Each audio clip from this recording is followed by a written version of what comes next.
Alright, check this out. Enter the Gungeon is a top-down dungeon crawler action roguelike bullet hell, meaning it's not a game for simple-minded smooth brains. It's a game for 120 plus IQ Rick and Morty fans who are Mensa qualified. The amount of brain power required to play this game would send the average person into a coma. In order to even stand a chance, you're gonna have to be able to move, shoot, and dodge all at the same time. You may think to yourself, hey, that doesn't sound so hard. And you'd be right, if the screen didn't look like this most of the time.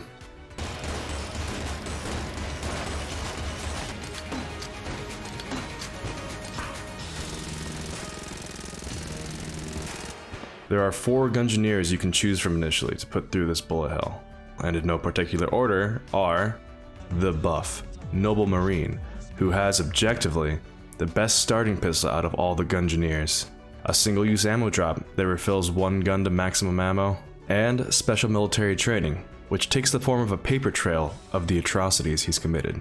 He's overall a great character, and if you play as any other character, you are legally a coward. The pilot, who can look like any space cowboy you want him to, has an inaccurate energy pistol, a bobby pin that works 100% of the time, 50% of the time, a passive that gives him an extra active ability slot, and a disarming smile that gives him a discount at any shop, including Costco.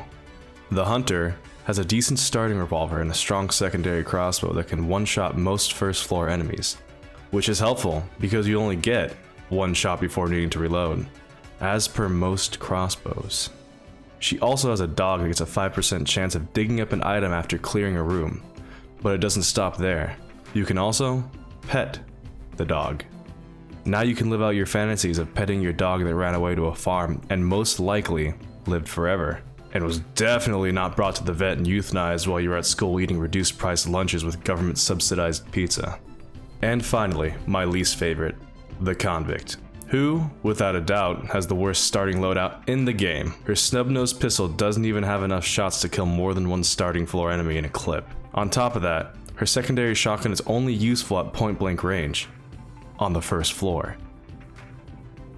Her active ability Molotov does a burning AoE effect to incinerate your foes, but also will give you full thickness burns across your own body, which is helpful for activating her passive item, which is getting a little speed and damage boost for a short time after receiving damage. It is wholly not worth it to take damage just to activate it, so please don't try. There are other Gungeoneers you can unlock that can change the way you play the game, some more drastically than others.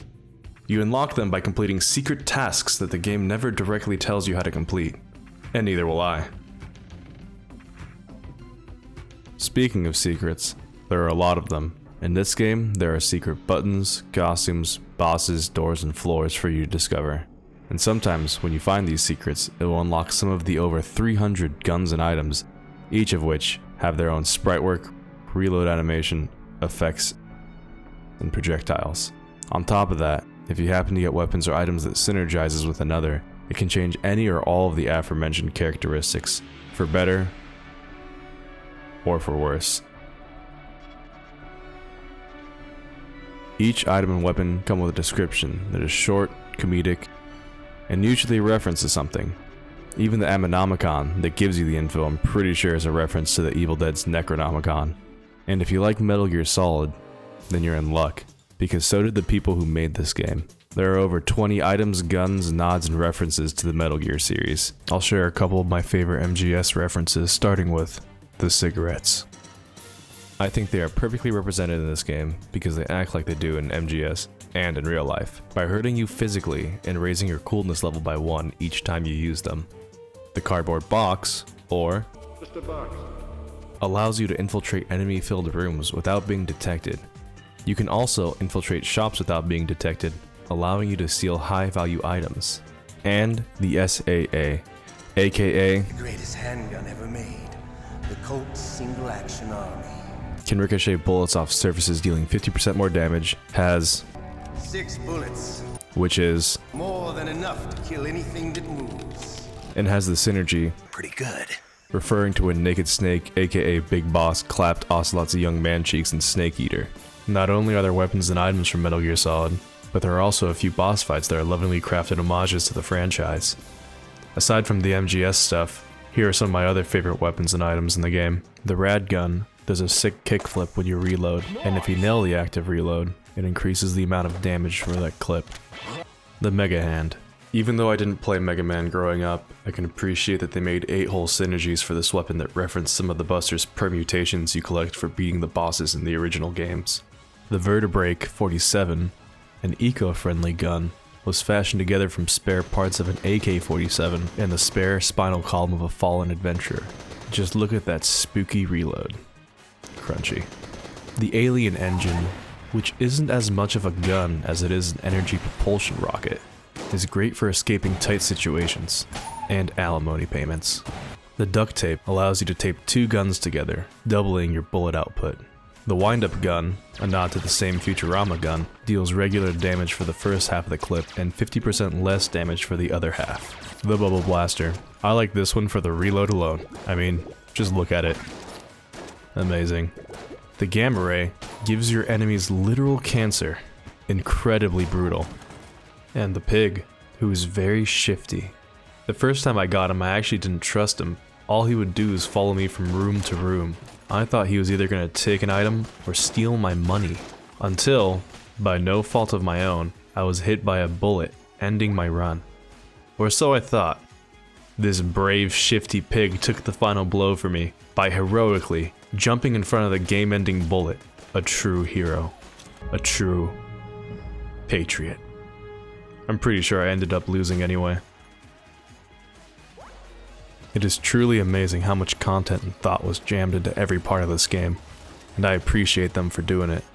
It really does add a lot to the experience. In most games, some of these items would be sold to you as DLC, but not this game, because as far as I can tell, this studio has something a lot of major studios don't, and that's integrity. The aptly named Dodge Roll Studio created this game and worked on it for 3 years after its early access release, and they didn't charge a dime for any of the updates or content that was supposed to be released with it, unlike other games. I guess that is a bit of a lie. They do have a DLC gun that can be obtained by purchasing the collector's edition. It's called the microtransaction gun, and it uses one of your hard-earned in-game currencies to fire a single shot. Can you guess what it shoots? It fires gems and collectibles, like books and figurines that you'll probably just put on a shelf and collect dust with. Or put in a jar and cum. Story. How could I get this far without mentioning it? Well, in a game like this, it's not always important to have a story, but the developers made one anyway for you to get immersed in. The story goes that there existed a fortress that was decimated by a mysterious giant bullet from the sky. Possibly a rogue bullet launched by this administration that missed its intended target. It wouldn't be the first time. The fortress was later rebuilt around the massive bullet. Rumors were propagated that told of a powerful gun that lay within the rebuilt fortress, attracting adventurers brave enough to enter the Gungeon. It was rumored that there was a gun so powerful that it could literally kill your past, letting you rewrite wrongs, embarrassing moments, and student debt.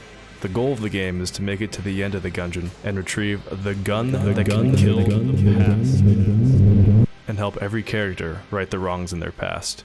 Gameplay seems simple enough, but is incredibly hard to master without upping your Ritalin to doses required to obtain a business major. The way you progress is by running, dodging, flipping, and shooting through rooms until you can find and hopefully defeat the boss for the floor, which won't always be the same. Usually, you want to explore your floor until you find an item or gun to help you in your boss fight.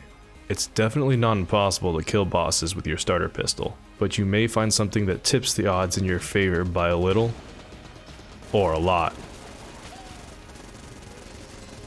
Luckily, if you do decide to explore before fighting the boss, you don't have to backtrack through everything you already explored. There are rooms that have teleporters in them, and you can teleport to them at any time outside of combat, ensuring that gameplay hours aren't artificially extended with what AAA studios consider content. Also, I don't know if you've noticed, but almost everything in this game is gun or bullet themed. Enemies, bosses, names, guns, and even bullets. A bow may technically not be a gun, but it sure does fire a projectile, which is pretty close, unless of course, the bow fires a bullet. Then, I don't know what it is. This game even has the oldest projectile known to man, the rock. The best weapon for disabling giant mongoloids or killing your own brother. Just don't lie to the big man upstairs, he may turn you into a vampire or some shit. While you dungeon crawl and collect every gun and item like a kleptomaniac, you will encounter a variety of NPCs. You can make the choice to leave them to rot for the war crimes they've committed, or free them, trusting the American prison system is working as intended, and they were given the tools and opportunities to better themselves and are now reformed, upstanding citizens of society. The NPCs you do free can change the way the game is played, sell you items, perform services for you, and even have side quests and stories for you to complete. I can't explain everything this game has to offer in depth, or we would be here for way too long. So I'm going to list off some of the many mechanics and other things in this game that I think are worth mentioning. Mimic chests, mimic walls, tables to flip for cover, coffins to flip for cover, tables to slide across, environmental effects, barrels that can affect the environment, incredibly dangerous fairies and pots, a curse system, a coolness system, a boss rush mode, a turbo mode, inertia transfer, minigames and challenges, multiple shops, a goop guy who just wants your trash, a black market that refuses services to the impoverished, a weapon muncher that recycles your guns, Easter egg after Easter egg, consistent beautiful pixel art, consensual bloodletting, secret ledges, secret bosses, platforming. If it isn't obvious by now, procedurally generated level layouts and an RNG based weapon system which should ensure that no run will ever be the same. This game even has couch co-op. This game is available for almost every platform. The price of admission for this game is $14.99 across all the platforms, but is regularly on sale. If you think you're gonna like it, you can pick up the bundle and get Exit the Gungeon as well. It's the same-ish concept, but it's 2D with more platforming. There are a few reused assets here and there, but also there is some redone and refined pixel work for other assets. I played a little bit of it, and I'm liking it so far. There are too many factors that go into rating a game, and I don't think a number from 1 to 10 can really summarize or convey what is good and bad in a game. Nor is it ever that black and white. If I were to rate it, I would say, if I bought it at full price, I wouldn't have been disappointed. Over, bought it at discount. 9.5 out of 10. It has a little something for everybody. Hey, thanks for watching my video. I'm stoked you made it this far. I plan on doing more reviews and other game related stuff on this channel. This is a one-person operation, so if this kind of content interests you and you want to support me, it would be a huge help if you like, subscribe, and hit the notification bell. If you want to follow me elsewhere, I have a Twitter, TikTok, and Twitch.